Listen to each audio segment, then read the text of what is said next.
एक point discuss कर लेते हैं। जैसे ये देखिए 2025 का एक है ना, 2025 कट ऑफ है और ये 2024 cut off prelims examination. Prelims क्या मतलब, इसमें तो सब इंक्लूड है कि प्रीलिम्स भी है और मेंस भी है, फाइनल भी है। आप देख रहे होंगे कि जैसे यहाँ पर आप देखें ये जनरल का, और उसके बाद यहाँ पर देखें जनरल का, ये प्रीलिम्स का, मेंस का, फाइनल। ठीक है, पता है प्रॉब्लम कहाँ आती है? प्रॉब्लम ये आती है कि ये कट ऑफ जो है ना, एग्जाम के दौरान समझ में नहीं आता है। जैसे अंतर देखिए, थोड़ा सा अंतर उसको देखिए कि यहाँ पर आप देखेंगे कि प्रीलिम्स का जो है 87.98 है 98, और यहाँ पर आप देख रहे हैं प्रीलिम्स का 2025 में कितना हो गया 92.66। अंतर समझ रहे हैं? मतलब जो ये अंतर आया है, ये अंतर समझने में प्रॉब्लम आती है। जैसे जब पेपर आप दे रहे हैं 2024 का पेपर दिए, चलो ठीक 2023 ऊपर डिपेंड है, लेकिन जब आप 2025 को दे रहे हैं तो आप कट ऑफ क्या दिमाग रखेंगे? यही दिमाग रखेंगे 2024 वाला, और वहां पर जाकर आप क्या करते हैं, रिस्क लेते हैं। जैसे मान लीजिए कि आपका मेहनत किए खूब, उसके बाद आप जो है पहुंच रहे हैं 90 के करीब पहुंच रहे हैं, आपको लग रहा है कि हम जो है 90 प्लस स्कोर कर रहे हैं, एक दो नंबर का आपको इतना हो रहा है। और ये मत समझिए कि नहीं, ऐसा नहीं होता है। जब आप एग्जाम में बैठे होते हैं, जितने भी लोग मतलब कि सीरियस होकर एग्जाम देते हैं, वो कैलकुलेशन जरूर करते हैं। तुक्का कोई थोड़े मारेगा, किसी किसी जो है, मतलब सोचिए किसी का पता चल रहा है हमारा जो है 45 या 50 के रेंज में क्वेश्चन सही हो रहा है, उसको इस 45 और 55 के बीच में कुछ डाउट आ रहा है। डाउट क्या आ रहा है कि मान लीजिए 2-3 क्वेश्चन ऐसे आ रहे हैं जिसमें वो रिस्क नहीं लेना चाहता है, लेकिन अब मजबूरी उसको रिस्क लेना, क्योंकि और जो कर रहा है वो तो गेस कर रहा है कि प्लस माइनस कर देंगे, हो जाएगा तो हो जाएगा। लेकिन अब इस 2-3 क्वेश्चन वो रिस्क लेता है, और मतलब ब्लंडर टाइप रिस्क लेता है, मतलब कोई ऑप्शन नहीं देता ना। और जो 2024 का अटेम्प्ट, मतलब 2024 का कट ऑफ उसको दिमाग में चलता है, तो ये कुछ चीजें होती हैं आप नहीं तय कर सकते हैं। जैसे जब आप पेपर दे 2025 का पेपर आप दे रहे हैं, अब आपको लग रहा है नहीं सर मैं जो है पेपर में बैठ करके जो है सही सटीक एनालिसिस करता हूँ, अपना दिमाग नहीं काम करता है। आपके पास क्वेश्चन होते हैं 1 से लेकर 100 तक, ठीक है, 1 से लेकर 100 तक क्वेश्चन होते हैं, और आप स्ट्रेटजी बना जाते हैं कि 1 से लेकर 100 क्वेश्चन उसमें से कुछ करने हैं, कौन कौन से छोड़ने, अपने ट्रिक, एक अपने स्ट्रेटजी जो भी समझिए बनाकर हो जाता है। लेकिन वहां जाने के बाद जब ये नजर आता है कि हम 45 और 50 के रेंज में हैं, लेकिन ये कंफर्म नहीं है कि हम 46, मतलब हम 46 क्वेश्चन पे अटक रहे जाकर के, या हम 48 को, मतलब सॉरी 48 क्वेश्चन पे अटक रहे जाकर के। ये क्लियर करना बड़ा कठिन काम होता है, और ये क्लियर करने के लिए बहुत कुछ वहां पे पापा बेलने पड़ते हैं। और सबकॉन्शियस माइंड में जो है, जो आपके पैरेलल, जब आपका दिमाग दो तरह काम कर रहा है, पता है आपको, पढ़ते पेपर करते वक्त आपके दिमाग में कैलकुलेशन जरूर चलता है कि मैं कहां तक पहुंचा। भले आप 100वां क्वेश्चन अटेम्प्ट कर रहे हैं, लेकिन आपके दिमाग में यही क्वेश्चन, यही पॉइंट बार बार आ रहा है कि मैं जो है 90 के करीब हूं, या मैं 95 के करीब हूं, या मैं अब 100 के करीब जा रहा हूं। और कभी भी ऐसा भी लगने लगेगा कि 90 के गए, 90 के पास गए हम, अब 90 के बाद हम कहीं रिवर्स तो नहीं जा रहे हैं, मतलब 90 को नंबर बन रहे हैं, अब 90 ऐसा ना हम 85 पे जा रहे हैं। क्यों? कि गलत कर रहे हैं। तो दिमाग गवाही करने लगता वहीं पर कि अब हम इसके आगे रिस्क ले रहे हैं, तो हमारे पास मतलब नेगेटिव होने के चांसेस बढ़ रहे हैं। लेकिन क्या कर सकते हैं? ये जो पॉइंट होता है, ये सबसे डिलेमा वाली स्थिति, सबसे प्रॉब्लम वाली स्थिति होती है कि ये तय कर पाना कि हमको अब क्वेश्चन कहां पर रोक देना चाहिए। तो अगर ये लगता होगा, जैसे मतलब पता ना कि इस बार, अब जैसे यहाँ कट ऑफ आप देख रहे होंगे कि 2024 का कट ऑफ कम गया, किसकी कंपैरिजन में? 2025 कंपैरिजन में, या कहिए 2025 का कट ऑफ जो है क्या हो गया, बढ़ गया। एक प्रॉब्लम और आती है, चलो ठीक है, तो मान लीजिए कि एग्जाम सिचुएशन है, उसमें कुछ कर ही नहीं सकते, अपने हाथ में है ही नहीं, फिर डिस्कस कर रहे हैं, डिस्कस ये कर रहे हैं कि जो कट ऑफ का डिफरेंस आता है, ये बाय नेचुरल है, लेकिन कभी कभी इस बाय नेचुरल का दोष जो है हम अपने ऊपर ले लेते हैं कि मुझे यार 3 क्वेश्चन नहीं करना चाहिए था। भाई नहीं करते तब भी नहीं होता। तो हो जाता अच्छी बात है, लेकिन पूरा चांस होता है कि जो हम अपने ऊपर ब्लेम ले रहे हैं, मेरा कहने का मतलब बस इतना ही है कि उस स्ट्रक्चरल प्रॉब्लम को अपने ऊपर ब्लेम लेकर के अपने आप को प्रेशर मत बनाइए। तो कट ऑफ अभी भी आया है, और कट ऑफ अभी भी आया है, अभी आपके पास कुछ दिन बचे हुए हैं। हालांकि मैं इसके बारे में एक वीडियो डिटेल बनाऊंगा, कितने दिन बचे हैं, अब किस सिचुएशन में हमको काम करना चाहिए, है ना। देखिए, अपना वही है कि सबसे पूछते रहना, देखते रहना, जो लोग अपना एक्सपीरियंस बता देते हैं उसी के अकॉर्डिंग कंपाइल करके, जो फैकल्टी लोग बता देती हैं या जो अपना एक्सपीरियंस है, इन सब चीज कंपाइल करके हम बनाने का प्रयास करते हैं, है ना। ऐसा नहीं कि हम जो है कुछ नया ले गए चमत्कार। चमत्कार अपना ही सोच एनालिसिस ही है कि हम कितने डायमेंशन तक सोच सकते हैं। तो पहले पॉइंट जो है ये कंफर्म कर लीजिए कि आपकी गलती नहीं है इसमें। अगर आप 2 नंबर 4 नंबर से फिसल रहे हैं, वो वहां पर स्ट्रक्चरल प्रॉब्लम है, और उस स्ट्रक्चरल प्रॉब्लम को दिमाग में रख करके अपना आने वाला 2026 का अटेम्प्ट है वो खराब मत करिएगा। एक पॉइंट ये क्लियर हो गया। दूसरा पॉइंट क्या है? दूसरा पॉइंट ये है कि अब आप क्या करेंगे जाकर के, ये अब आप जो है यहाँ पर देख रहे हैं 92 है ना, कट ऑफ है 2025 का, मतलब 93 मान लीजिए भाई, 0.66 है तो 93 मान लीजिए। अब 93 आपके दिमाग में सेट हो गया होगा कि इस बार जो है जाएंगे 93 नंबर तो लाना है, और आराम से जो है हो जाएगा, तैयारी को बढ़िया करके। प्रॉब्लम एक और आती है कि एग्जाम टाइम ये तय करना कि पेपर कठिन है या पेपर सरल है। एक प्रॉब्लम ये आती है। ये कैसे आता है?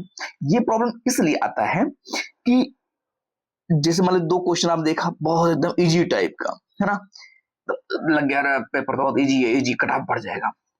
फिर 2-4 क्वेश्चन बाद फिर देख रहे हैं तो यार बहुत, मतलब फिर 3 क्वेश्चन देख रहे हैं तो बहुत डिफिकल्ट, आउट ऑफ रेंज जा रहा है। 3-4 पैटर्न जब ऐसे ब्रेक होता है ना, तब आदमी कंफ्यूज जाता है। मतलब कि अगर आपका 2 घंटे का पेपर है, 2 घंटे में आप जहां 45 मिनट पार करते हैं ना, आपके दिमाग में सारे पैटर्न ब्रेक हो चुके होते हैं।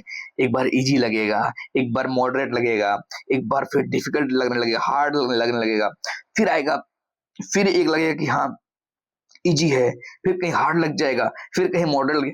अब इतना टाइम नहीं है किसी के पास वहां 2 घंटे बैठ करके 100 क्वेश्चन को बढ़िया से एनालिसिस करें। ये सब काम कौन करता है? ये सब काम करते हैं पेपर के निकलने के बाद जो फैकल्टी लोग बैठे होते, कोचिंग वाले बैठे होते, ये एनालिसिस करते हैं। पेपर बहुत इजी था, बहुत इजी था, पेपर बहुत, क्योंकि उनके पास टाइम होता है। अब आप वहां सॉल्व करने बैठेंगे, आप जाकर वहां ये जज करेंगे नहीं पेपर जो है इजी है कि डिफिकल्ट है।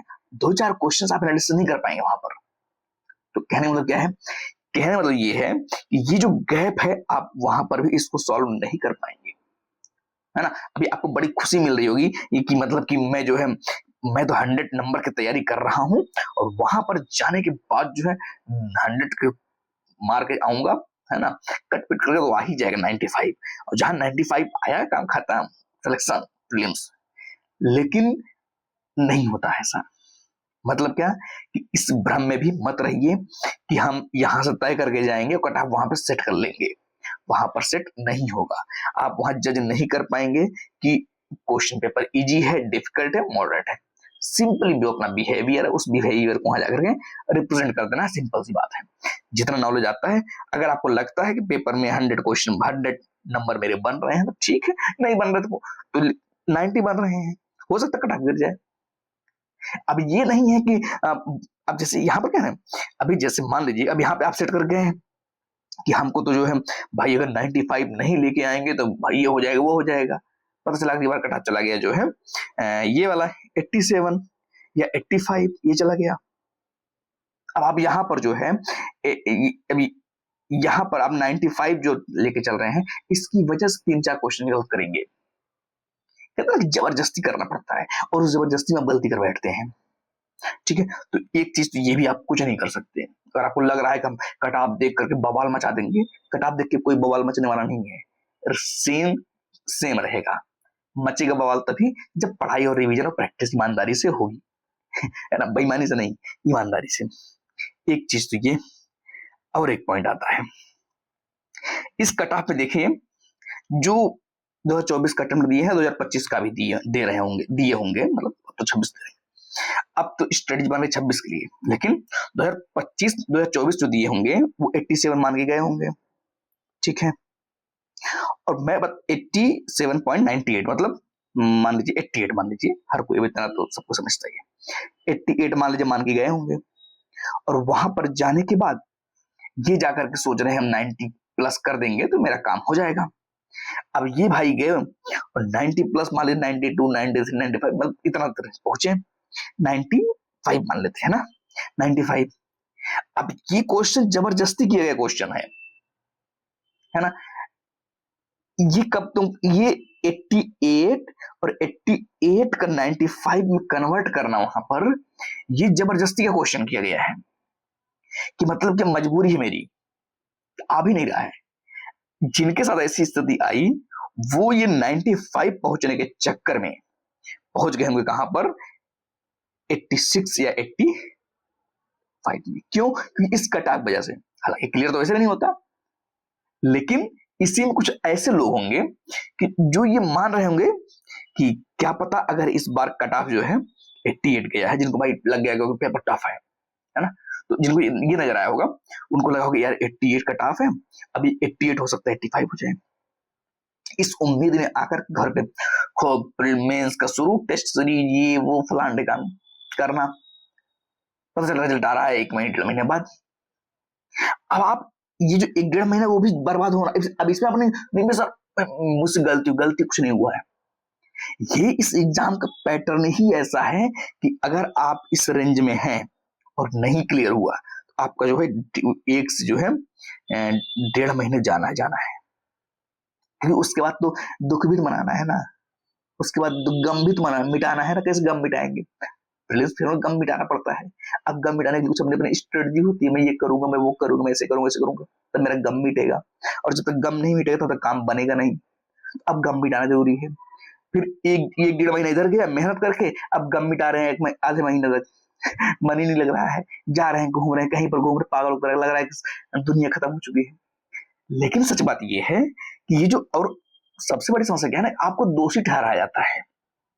जब रिजल्ट पॉजिटिव नहीं आता है तो आपको क्या दोषी ठहराया जाता है कि आपने थोड़ी सी ऐसी स्ट्रेटजी कर दी होती, आपको ऐसा क्वेश्चन करना चाहिए था, आपको 2 क्वेश्चन ज्यादा करना चाहिए था, आपको ऐसा। भाई नहीं समझ में आता वहां पर ये मजाक नहीं बता रहा हूं, ये जो लोग दे रहे हैं पेपर, जो लोग इस रिदम में हैं, वो इस चीज को जानते होंगे कि वहां पर इतना समझ में नहीं आता है कि मैं 2 क्वेश्चन ज्यादा करूं, 2 क्वेश्चन कम कर दूं। वहां ये होता है कि हर कोई चाहता है कि अगर 88 बन रहा है तो मैं लेके आऊं 110 हर कोई चाहता है। प्रॉब्लम ये नहीं, प्रॉब्लम ये है जब जाके यही फंस जाता था, क्या करे इंसान 90 पे, जब 90 नंबर फंस जाते जाकर के, अब उसके बाद उसको भी लग रहा है अंदर से, देखिए झूठ अंदर से अपने आप को आश्वासन देना, नहीं नहीं नहीं नहीं आ रहा 90 नंबर का, मुझे तो 120 नंबर का आ रहा है। अब जबरदस्ती का माहौल बनाकर अपने नुकसान करना है, ये नुकसान नहीं करना है। और कई बार हम झूठा आश्वासन आपको देते हैं, ये झूठा आश्वासन भी नहीं देना है। इससे क्या पॉइंट निकला? इससे निकला कि ये नेचुरल चीज है, ये नेचुरल चीज है और ये होगा। आप जितनी बार पेपर देंगे उतनी बार होगा। इसका एक ही सॉल्यूशन है, ईमानदारी से, सही तरीके से, स्ट्रेटजी के साथ पढ़ाई करना इसका अब आपको लग रहा होगा कि जब पढ़ाई ही करना एक विकल्प है तो हम फालतू में स्ट्रेटजी दिखते हैं, स्ट्रेटजी बनाते हैं। स्ट्रेटजी बनाना जरूरी है, लेकिन स्ट्रेटजी फेल होने का मतलब सारा दोष अपने ऊपर ले लेना, ये गलत है ना। पढ़ाई नहीं कर रहे हैं तभी अपना दोष है। अगर जैसे मान लीजिए हमने स्ट्रेटजी बना लिया अपना, ठीक है, स्ट्रेटजी बनाने के बाद हम जो है उसको फॉलो कर रहे हैं। अगर फॉलो नहीं कर रहे हैं तब हमारे लिए प्रॉब्लम है ना। अगर हम फॉलो नहीं कर पा रहे, स्ट्रेटजी बनाए, पहली चीज स्ट्रेटजी बनाए, अब उसके बाद फॉलो करना है, एग्जीक्यूट करना है, अब हम ये नहीं कर पा रहे हैं तब हमारी कमी है। सिलेबस नहीं कंप्लीट तो हमारी कमी है, हम टाइम बर्बाद कर रहे हैं तो हमारी कमी है। लेकिन जब सारी प्रक्रिया करने के बाद आप जाकर के 1 नंबर 2 नंबर उल्टा पलटा जरूर हो रहा है, फिर अपनी कमी नहीं होती है। फिर बस ये होता है कि कमी जो हुई होगी पीछे हुई होगी, एग्जाम टाइम में आपको चमत्कार गलती नहीं कर बैठते हैं, है ना। लेकिन जब आप आते हैं तो आपको दोषी ठहराया जाता है। इसलिए मुझे ये वीडियो बनाना जरूरी पड़ा कि हर जगह आप ही दोषी नहीं है, कहीं कहीं पर सिस्टम का स्ट्रक्चर ही ऐसा है पेपर का स्ट्रक्चर ही ऐसा है कि आपको जो है, अभी तो सीसेट वाला डिस्कस नहीं किए हैं, है ना, उसमें कभी एक वीडियो बनाते हैं, मतलब आराम से बनाते हैं, थोड़ा टाइम लेकर, क्योंकि ज्यादा टाइम लग जाता है ना। तो सीसेट का भी दिखाएंगे कैसे फेल होते हैं, मतलब जीएस में उनके साथ तो अलग ही मतलब एक्सीडेंटल केस चल रहा है कि सीसेट में ही फेल हो गए। एक जगह वो, मतलब आप सोच के देखिए कि जीएस में उनके आ रहे हैं 120, और मजे की बात क्या है, सीसेट में ना, सीसेट में क्या होता है, सीसेट में भाई कितने लोग ऐसे 66 में जाके अटक जाते हैं। अब अंदर से उनका जी मानता नहीं, यार 2 क्वेश्चन एक्स्ट्रा कर देते, भाई 2 क्वेश्चन एक्स्ट्रा करते, क्या पता वो जो है पहुंच जाते 68, मतलब और 60 पहुंच जाते हैं, 2.5 नंबर होता मान लीजिए, तो एक माइनस में जाएगा ना, मान लीजिए 60 पहुंच गए, क्योंकि हम नहीं किए होते तो लगता है कि कर दिए होते, और करने के बाद भी पछताते हैं। क्यों? क्योंकि ये स्ट्रक्चरल प्रॉब्लम है, ये आप कौन रिस्क लेंगे, मतलब आगे कुआं पीछे खाए वाली स्थिति है कि आगे भी जाएंगे तब भी गिरेंगे, पीछे भी जाएंगे तब भी गिरेंगे। अब एक तरफ गिर चुके हैं तो ये डर रहता है कि यार दूसरी जगह गए होते कम से कम बच जाते, वहां भाई वहां भी गिरना ही था। इसलिए यहाँ पर भी अपने ऊपर समस्या, अपने ऊपर सारी जिम्मेदारी नहीं लेना है, बस रूल एक ही है, ईमानदारी से, सही तरीके से, सही स्टडी से पढ़ाई करना, और कोई विकल्प नहीं है। तो हर जगह अपने आप को दोषी बनाने से अच्छा है अपने आप को मोटिवेट करके मेहनत करना है। आप जितना ही फालतू की बातें सुनेंगे उतने ही अपने आप को दोषी, ये बात वीडियो क्यों बनाना जरूरी था, जरूरी इसलिए तो अभी आपके पास टाइम है, लेकिन अभी आप जो है जैसी कट आप देखेंगे आपको लगेगा दुनिया का सबसे गलत इंसान मैं ही था, कि जो है मैं पढ़ ही नहीं रहा था, मतलब कि मैंने जो है मेरी स्ट्रेटजी में कमी है, मेरे जो है एलिमिनेशन मेथड में कमी है, मेरे जो है इसमें कमी उसमें कमी, तमाम तरह कमी कर डिमोटिवेट हो जाएंगे। और मैं दावे के साथ कह रहा हूँ, पेपर देने जाएंगे कुछ लोग पेपर छोड़ देंगे डायरेक्ट, पता चल जाएगा कि अपने से संभल नहीं रहा है, सारी गलती हमारी ही, सुधर नहीं रहा है, जबकि रियल में ऐसा कुछ नहीं है। गलती एक ही है कि हमने पढ़ाई नहीं की, ढंग से नहीं पढ़ाई किया, या पढ़ाई करते समय अपने साथ ही चीट किया, सिंपल सा फंडा है। और पढ़ाई करने के बाद भी नहीं हुआ इसका मतलब ये नहीं हुआ, बात खत्म। ठीक है, तो उम्मीद है कि अपने आप को जो है दोषी ठहराने से बचेंगे और कंटिन्यूअस लगे रहेंगे। बाकी जो है इसके बाद हम एक एक टाइम का वीडियो बनाएंगे और दूसरा सीसेट का भी एक बार बना देंगे, और देखेंगे कुछ रिवीजन के लिए तो मिल नहीं पाता टाइम, प्रॉब्लम ये है, चाहते तो है टाइम ही नहीं मिल पाता, है ना। कोई बात नहीं, तो आज की तरह रखते हैं, फिर मिलेंगे नेक्स्ट वीडियो में।